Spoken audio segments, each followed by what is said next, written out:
السلام عليكم ورحمة الله وبركاته. الحمد لله وحده والصلاة والسلام على من لا نبي بعده وسلم تسليما كثيرا إلى يوم الدين. أيها الإخوة والأخوات ودون دموشيتوش انديت ناتشو. الحمد لله نبياتين صلى الله عليه وسلم بحديثاتشو ሁለት ጭፍራዎች እነሱ ከእሳት ጓዶች ናቸው ብሎ ካስጠነቀቋቸው አጭር መልእክት ላሳልፍላችሁ ፈልጋለሁ። ነብያችን ሰለላሁ ዐለይሂ ወሰለም ሲንፋኒ ሚን አህሊ النار አሉ። ሁለት ጭፍራዎች ሁለት ግሩፖች የእሳት ጓዶች ናቸው አሉ።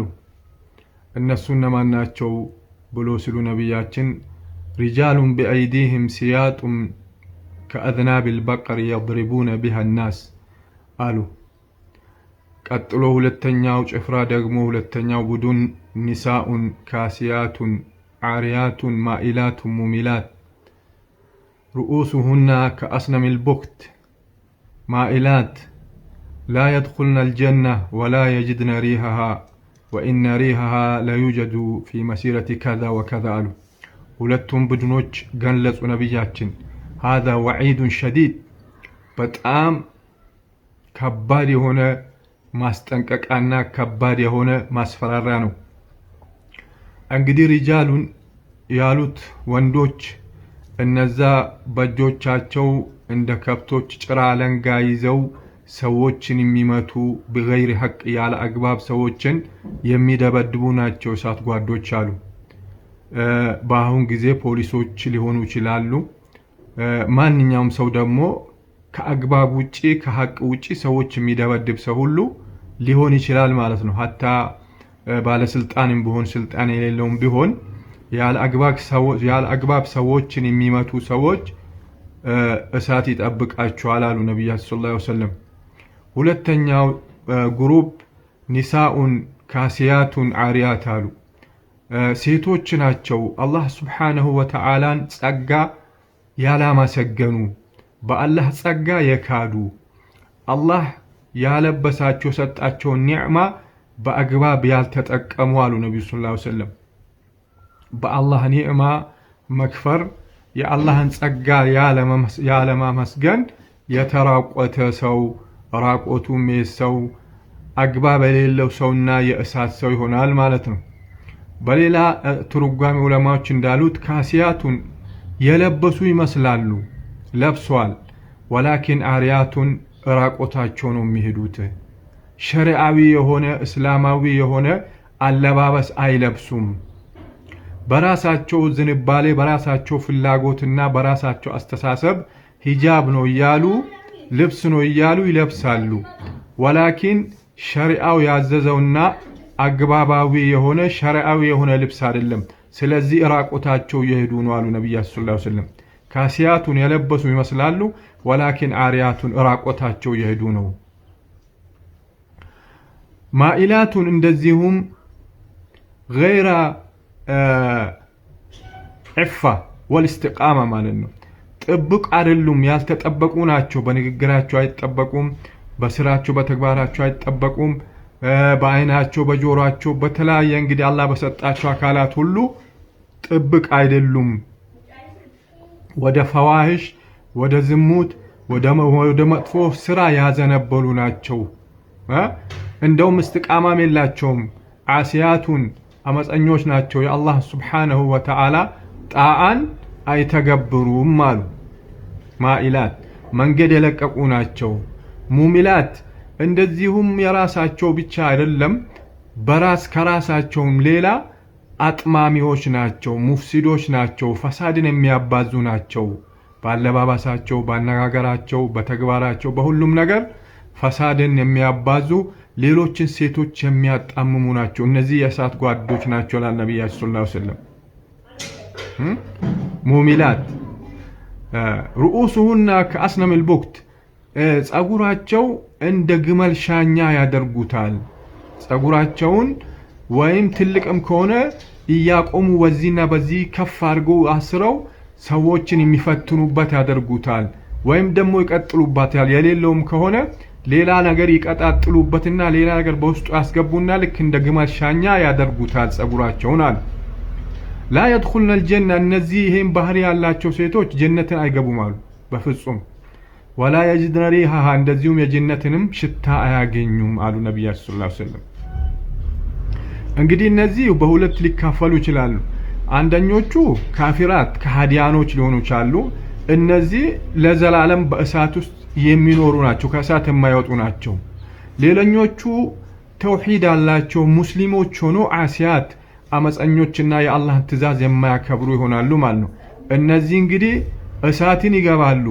እሳትን ገብቶ በወንጀላቸው ልክ አላህ ይቀጣቸውና ተውሂድ ስላላቸው አቂዳ ስላላቸው ከቅጣት በኋላ አላህ Subhanahu Wa Ta'ala ከእሳት ሊያወጣቸው ይችላል፣ ዘላለም ላይሆኑ ይችላሉ ማለት ነው። ይሄን ስንል ግን ኢያዘን ቢላሂ እሳት ማለት በጣም ከባድ ነገር ነው። የዚህ አይነት የዱንያ አይነት እሳት አይደለም ማለት ከዱንያ እሳት በ69 እጅ ይበልጣል የአኺራ እሳት። የዱንያው ተጨመረና 70 እጅ። ይሄንን የዱንያ እሳት አሁን አንድ ጣቱን አስገብቶ አንድ ሰኮንድ ማቆየት የሚችል ሰው የለም ማለት እንግዲህ የአኺራ እሳት 70 እጅ የሚሆነው እሳት፣ ያንን ከባድ እሳት መግባት ማለት ከባድ ነገር ነው። ስለዚህ ከዚህ ነብያችን ሰለላሁ ዐለይሂ ወሰለም ካስጠነቀቁት በጣም ካስጠነቀቁትና ካስፈራሩት ነገር ምን ላይ ነን እኛ? ሂጃባችን እንዴት እየለበስን ነው? አላህ Subhanahu Wa Ta'ala በቁርአን ባወረደው ሁኔታ፣ ቁርአን ባዘዘው ሁኔታ፣ ነብያችን ሰለላሁ ዐለይሂ ወሰለም በሐዲሳቸው ባዘዙት ሁኔታ ነው ሂጃባችን እየለበስን ያለነው።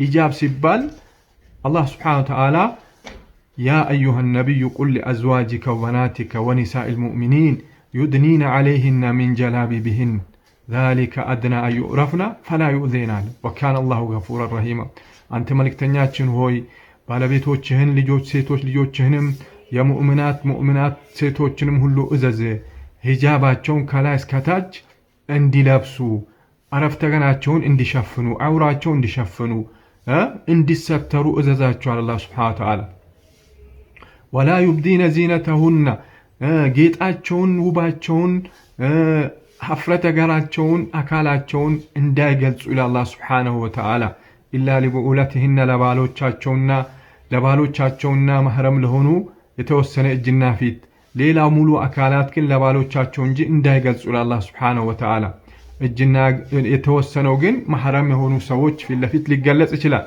ሴቶች ፊት ለፊት ሊገለጽ ይችላል። ግን አጅነቢ በሆነ ወንዱ ፊት ለፊት ጌጣቸውን አውራቸውን አካላታቸውን እንዳይገልጹ ለአላህ Subhanahu Wa Ta'ala። ስለዚህ ዛሬ እኛ የምንለብሰው ሂጃብ አላህ Subhanahu Wa Ta'ala ያዘዘው በቁርአን የታዘዘው ነብያችን ያዘዙት አይነት ሂጃብ ነው ወይ ብለን ራሳችን መጠየቅ አለብን። ከዚህ ከሚያስፈራራና በጣም ከሚያስጠነቅቁት አደገኛ ቅጣት ነፃ እንድንሆን ራሳችን መጠየቅ አለብን። ውድ እህቶቻችን ሁላችሁም ትክክለኛውን ሸሪዓዊ የሆነ ሂጃብ እየለበስን ነው ወይ?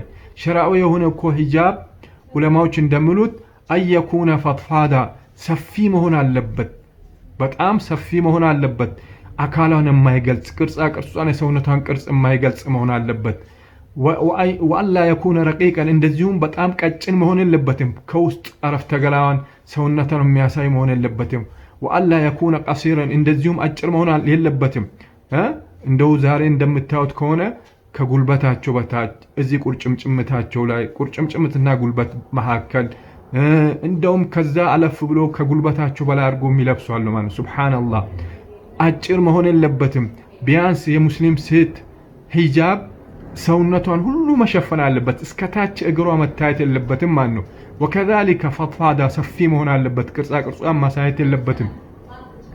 ወከዛሊከ ወፍራም መሆን አለበት፣ ስስ ሆኖ አካሏን ማሳየት የለበትም። ሂጃብ ማለት አላህ Subhanahu Wa Ta'ala በቁርአን ግዴታ ያደረገው ነገር ነው።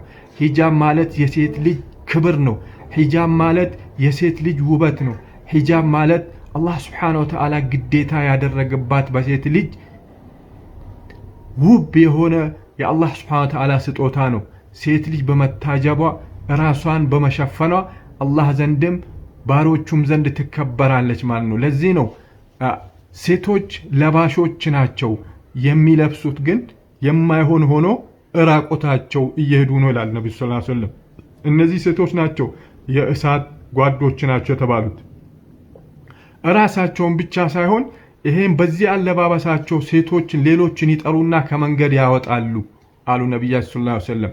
ስለዚህ ከዚህ አይነት ባህሪ ራሳችንን መጠበቅ አለብን። ሂጃባችን ሸሪዓዊ የሆነ አላህ Subhanahu Wa Ta'ala ያዘዘው መሆን አለበት። አላህ Subhanahu Wa Ta'ala የሰጠን ኒዕማ ዱንያ ንብረት ባልሆነ አላህ በማይፈልገው ነገር ላይ አውጥተን ገዝተን ተጠያቂዎች ተቀጪዎች መሆን የለብንም። አላህ በሰጠን ኒዕማ አመስጋኝ ለመሆን አላህ የሚፈልገውን አይነት ሂጃብ መልበስ አለብን።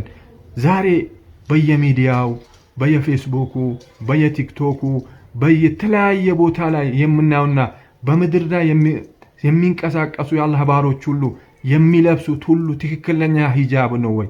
ሸሪዓዊ ሂጃብ ነው ወይ? አላህ ያዘዘው ሂጃብ ነው ወይስ ነፍስያችን ፍላጎታችን ያዘዘን ነው እየለበስን ያለነው ማለት ነው? ስለዚህ ራሳችንን እንጠይቅ። ከዚህ አስፈሪና አስጠንቃቂ ከሆነ ከነብያችን ሰሂህ ከሆነ ሐዲስ የምንወስደው ምክር አለ፣ የምንወስደው መገሰጫ አለ። ተገስጸን ተመክረን ትክክለኛ ሂጃብ ለብሰን አላህ ዘንድም ምንዳ የምናገኝ አላህ ዘንድም የተከበረች ባራ ሰዎች ዘንድም ክብር አላት ባራ እንድንሆን አላህ ያዘዘውን አይነት ሂጃብ እንልበስ። ባረከላሁ ፊኩም። ሂጃባችን ጠባብ የመሆን የለበትም። ቅርጻችን የሚያሳይ ሂጃባችን ስስ መሆን የለበትም። ሂጃባችን አጭር መሆን የለበትም። ሂጃባችን ዑለማዎች እንደሚሉት ራሱ ለአይን የሚስብ ራሱ ልብስ በጣም ውብ የሆነ ጌጥ የሆነ ልብስ እንኳን መሆን የለበትም ሴት ልጅ ወደ ውጭ ስትወጣ የምትለብሰው። ምክንያቱም ዛሬ ሴት ልጅ የምትጋጋጠው ራሷን የምታዘጋጀው ለባሏ ነው እንጂ ውጪ ልትወጣ አይደለም። ነገሩ አሁን አክስ ሆነ፣ ተቃራኒ ሆነ። ሴቶች ቤታቸው ውስጥ ለባላቸው መቆነጃጀት መዘጋጀትን ትተው ልክ ወደ ውጪ ሊወጡ ሲሉ ሲኳኳሉ፣ ሲጋጌጡ፣ ልብስ ሲመርጡ፣ የተለያየ ነገር ሲያደርጉ ስንት ሰዓት ይወስድባቸዋል ማለት። ይሄ ምን ማለት ነው? ከሸሪዓ አክስ ነው ማለት ነው፣ ተቃራኒ። አላህ Subhanahu Wa Ta'ala ይጠብቀንና ሁላችንም ከእሳት ለመዳን ከእሳት ነፃ ለመውጣት አላህ Subhanahu Wa Ta'ala ያዘዘውን ትእዛዝ መቀበል አለብን። ነብያችን ሰለላሁ ዐለይሂ ወሰለም በሐዲሳቸው የነገሩንን ትእዛዝ መቀበል አለብን። ያስጠነቀቁንን ደግሞ መጠንቀቅና መራቅ አለብን። ሂጃብ ማለት እስላማዊ ሸርዓዊ የሆነ ሂጃብ ምን አይነት ነው ብላ አንድ ሴት ልጅ ልትጠይቅ ይገባል። ዝም ብሎ ይሄ ሂጃብ ነው ይሄ ይሰትረኛል ብላ በራሷ ዝንባሌ በራሷ አስተሳሰብ መልበስ የለባትም። አላህ Subhanahu Wa Ta'ala ይሄ ትልቅ ግዴታ መሆኑን ስለወሰነ ነው በቁርአን አያት በተከበረ ቁርአን ውስጥ ያወረደው። ነብያችን ሰለላሁ ዐለይሂ ወሰለም በሐዲሳቸው የተናገሩት ትልቅ ነገር፣ ትልቅ መመሪያ፣ ትልቅ ህግ የሰው ልጅ የሚድንበት ስርዓት ስለሆነ አላህ Subhanahu Wa Ta'ala ስለ ሂጃብ ነገር በቁርአንም በሐዲስም የተነገረው ማለት ነው። ስለዚህ በዝንባሌያችን በፍላጎታችን ዝም ብሎ በአስተሳሰባችን ሳይሆን አላህ እንዴት ነው ያዘዘው፣ ነብያችን ሰለላሁ ዐለይሂ ወሰለም እንዴት ነው ያዘዙት፣ ሰሃቢያት ከኛ በፊት የነበሩት ሰለፎች እንዴት ነበር የሚለብሱት፣ እንዴት ነበር የሚሰተሩት ብሎ ጠይቆ ያንን መተግበር ነው የሚያስፈልገው። አላህ Subhanahu Wa Ta'ala በሰማነው የምንጠቀም ሰዎች አላህ ያድርገን። ሂጃብ ማለት ከባድ ነገር ነው፣ ትልቅ ነገር ነው። በጣም ተሕዚር ማስጠንቀቂያ የተደረገበት ነገር ነውና ስለዚህ ሁላችንም የምንለብሰውን ሂጃብ ሸሪዓዊ ነው ወይ እስላማዊ ነው አላህ ያዘዘውን ሂጃብ እየለበስኩኝ ነው ወይ ብሎ ራስ መጠየቅ ያስፈልጋል። ውድ እህቶች አላህ ተባረከ ወተዓላ ሁላችሁም ሙተሐጅባት ሙተሐሽማት ተቅያት ሳሊሃት ሙእሚናት አላህ ያድርጋችሁ። አላህ Subhanahu Wa Ta'ala ከእሳት ነፃ ይበለን። وصلى اللهم على نبينا محمد وعلى آله وصحبه وسلم تسليما كثيرا.